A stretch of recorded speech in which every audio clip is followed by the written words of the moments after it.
Hi everyone, welcome to Whiteboard Circuit, and I'm back today on a video about what would you do.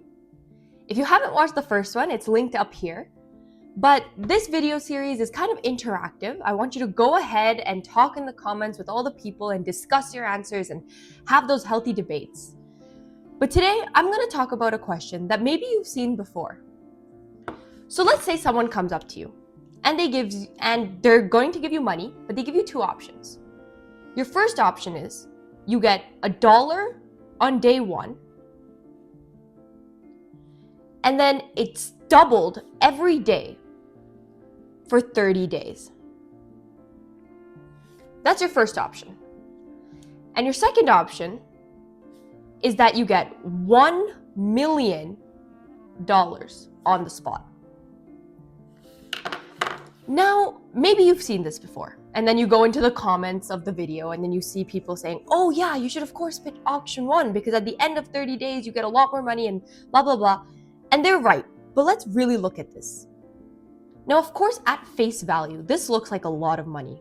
I mean, you're only getting $1 here. So today, he'll hand me $1, but in this case, I get a whole $1 million on the spot. That's a lot of money. At face value, I feel like without doing the calculation, anyone would pick this. I would pick this. I wouldn't even look at this. Someone tells me, oh, I give you $1 today, I'll double it every day, or I'll give you $1 million. Of course I'd pick this. But let's take a pause for a second. Let's take a step back and really do the calculation. He said that he is doubling my money every single day, right? Doubling it means on the second day, I would get $2. And just like that, I'm going on for 30 days. So I want you to pause the video and comment down below. After 30 days, how much money does this become? What would you do at face value? Like, you're just offered this. You don't have time to sit down and calculate. Would you pick the $1 million? Be honest. Go down, talk to people, debate, see what other people think about this.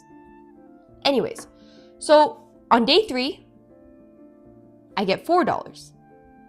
How much do you think after 30 days we end up getting? Well, let's calculate it right now. So on day 1, we get $1. So that's day 1. On day 2, we have $2.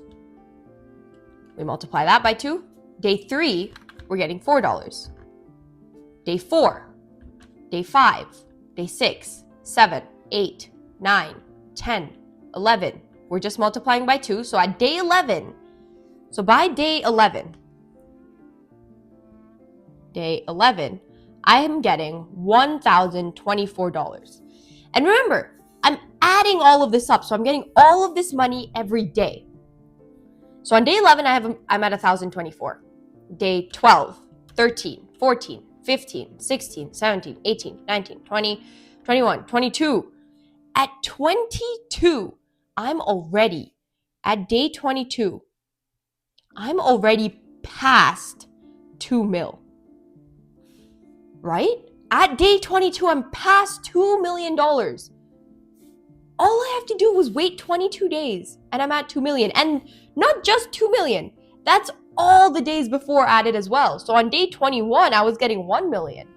So now at day 22, I'm at over 3 million of total money. Let's keep going. Day 22, day 23, 24, 25, 26, 27, 28, 29, 30. On day 30, I am sitting here with, this is such a big number, I can't even read it. So we have 3 digits here, 3 digits here. I'm at $536.8 million. And this is just what I've been given on day 30. That's not including the addition of everything before. If we wanted to do the calculation, we'd have to do a whole summation and a bunch of math to figure out how much money we'd actually have. But just looking at this number alone, this is nothing. This is $1 million compared to significantly more. Think about it. If we divide this by 2, on day 29, we were given 268 million, right? Just the numbers on this page. Add them all up. Look at how much money we're getting. So that's how compounding works. How can we actually implement this in business? Well, this occurs everywhere. Let me take black again. This occurs in banking systems. which includes our mortgage rates. Everything we pay has a compound interest. It has, and even our spendings have, or credit card bills have compound interest. Our savings, so the other way, we gain compound interest. Investing, all our profits are compounded. What does compounding mean? Compounding means this. What we are taking is being multiplied. The previous day is being multiplied. If I was to say, oh, just your day one value is being multiplied every day, then, well, every day you're just getting $2. And then obviously pick this, right? But since the profit, since the multiplication is being compounded, look at how much it ends up going to. Now, this might have been an obvious answer for you. Maybe you've already heard this before. You picked option 1. But if this is so obvious, why is this ignored so often? People that can't afford to buy luxury cars will buy it on a loan. Let's say a car that costs, let's just say, again, on the lower level to make calculations simple, we buy a car that costs $10,000 on a loan. So that means we haven't paid any item, we haven't paid a single dollar. And the bank says, oh, this is at a 5% interest annually. Again, this is a very low number, and this is a very low number.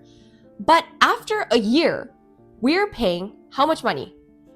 Let's do the calculation. So 10,000 times 1.05, we're paying an extra $500, right? This is for year 1. And on year 2, now it's 5% of not this amount, of this amount. So now this is being compounded. So if you multiply by 1.05 again, that's 11,025.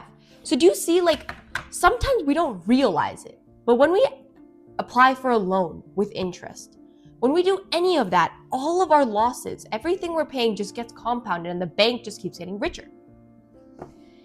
But the other way around, in investing, or if we have a savings account where we're getting interest, we don't realize how quickly that can compound to thousands, tens of thousands of dollars.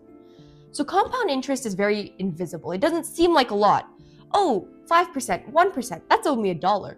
But over time, as years compound, as years grow, that compounds to a huge number. So it's very important that we sit down, do the calculations. If we plan on having a loan for 30 years, 40 years, sit down and do the calculations. How much extra am I going to be paying? There are cases where people end up paying almost double, triple on their mortgage, on how much they actually bought the item for. And by then, they have to buy a new one. Think about it. If I buy a car on mortgage and it's $10,000, by the end of, let's say, 15 years, I'm paying almost $20,000. I'm paying double. But by the time 15 years happen, I need a new car anyways, right? So thinking about this and then making proper financial decisions is very important. Comment down below on what you think of any of this.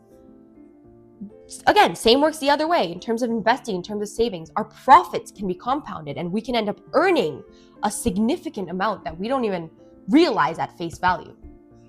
So again, quick disclaimer, this is not financial advice. This is just an analogy, just something to kind of explain market terms, business terms, to explain compound interest. Please go to an official financial advisor for proper advice on your specific banking situation, because everyone is in a different situation. But I hope you enjoyed this video. And again, comment down below, have those discussions, have those debates. And if you like videos like this, press that thumbs up button and that subscribe button. And thank you for listening. Bye.